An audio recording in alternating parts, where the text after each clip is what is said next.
Ол досының қызымен көңілін көтеріп жүрсе, досы оның әйелмен бірге көңілін көтеріп жүр екен.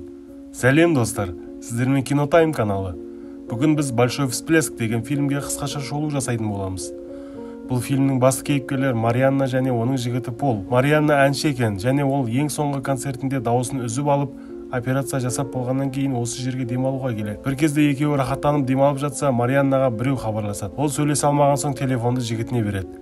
Оказывается, звондаған кісі Марианнаның бұрынғы жігіті екен. Оның жігіті Марианнаның продюсері болған.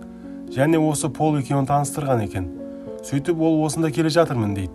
Ал мынау екеуі болса сол жігітті күтіп алуға аэропортқа барады. Бұл жігіттің аты Гарри екен. Гарри бұл жерге өзінің қызын ертіп алып келеді. Қызының аты Пен.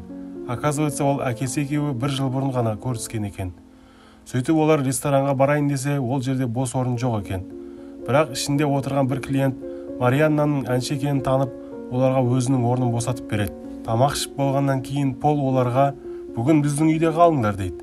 Сөйтіп Гарри үйлеріндегі бассейнді көріп, өмірінде су көрмеген адам сияқты үстіндегі киімін шешпестен бассейнге сүңгиді. Келесі күні таңертең олардың үйлеріне Гарридің подругалары келеді. Бүгін кешке жақын фестиваль болады. Соған барлығымыз барайық десе, Пол, мен бармаймын, жұмыстарым бар дейді. Сөйтіп Марианна бұрынғы жігіті Гарримен бірге қыдырып жүріп, әңгіме қылып, екеуі құшақтасып қалады. Сол сәтте Пол далада кетіп бара жатып, Гарридің қызы Пенді кездестіріп қалады. Екеуі әңгіме қылып тұрады. Қыз оған, менің әкем сені алқаш болған дейді. Ал Пол болса ол рас, бірақ ол бойынша сөйлескім келмейді дейді. Сосын Гарри және Марианна екеуі бір дәрі қабылдап концертке шығады. Бір кезде Гарри қызы Пенді көріп, екеуі сахнаның үстінде жындылар сияқты билеп тұрады. Олардың әрекеттерін келесі күні Пол мен Марианна төсектің үстінде өсектейді. Сөйтіп бір кезде Гарри Полды шақыртып алады. Оказывается, Гарри машинаны ұстай алмай бір жерге қадалып қалыпты. Екеуі машинаны итере алмаған соң, қой құрсын, қайтайық дейді. Үйлеріне келген сәтте Гарри тыр жалаңаш шешініп, қыздардың көзінше бассейнге бірақ түседі. Ол жүзіп келіп Марианнаға айтады: "Маған машинаңды бере тұршы, қалаға барып келейін" дейді. Марианна болса, "Онда мені де ала кет, үйге тамақ алып келейік" дейді. Екеуі кетіп қалғаннан кейін Пен бассейннің ішіне тиын лақтырып, судың ішінде оны іздейді. Судан шығып Полға барып, "Сағатыңды суға лақтыр, мен іздеп тауып алайын" дейді. Сөйтіп Пол жұмыстан миы қатып отырған соң оған айтады: "Одан да осы островта біраз серуендеп қайт. Анау жақын жерде өзен бар" дейді. Пен болса, "Мен оның қай жерде екенін білмеймін, екеуміз барып келейік" дейді. Сөйтіп екеуі серуендеп болғаннан кейін өзенді көреді. Қыз тез-тез астына түсіп кетіп қалады. Пол артынан асықпай бара жатса, жалаңаш жатқан Пенді көреді. Өз-өзін ұстай алмаған соң қызды және өзін қанағаттандырады. Кешке жақын Гарри мен Марианна үйлеріне қайтып келсе, үйде ешкім жоқ екен.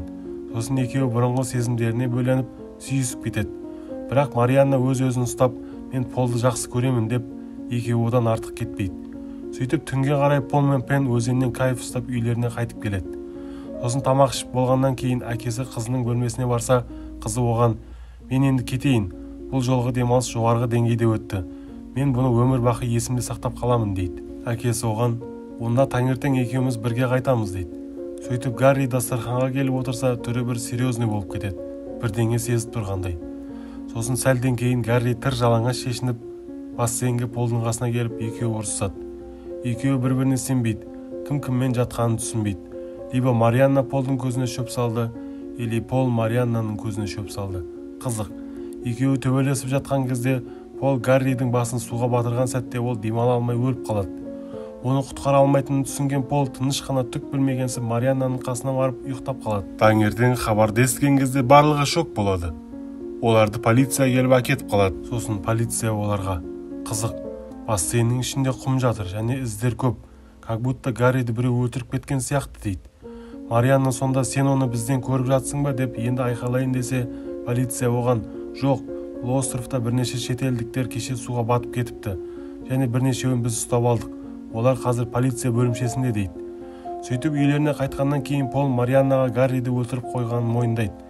"Көмектесейін десем, уже үлгере алмадым" дейді. Келесі күні екеуі Гарридің қызы Пенді аэропортқа апарып шығарып салады. Ал қыз болса самолетқа отырған сәтте қатты жылайды. Сосын екеуі қайтып бара жатқан сәтте арттарынан полиция қуалайды. Пол менің шаруам енді бітті деп ойлап жатса, оказывается, полиция Марианнаға автограф алу үшін келген екен. Осымен фильм бітті. Достар, биздин каналыбыздагы башка да видеоларды көрүп кетиңиздер. Және лайк басып, подписка істеп, комментарийде өз ойларыңызбен бөлісіп кетуді ұмытып кетпеңіздер. Келесі видеода кездескенше.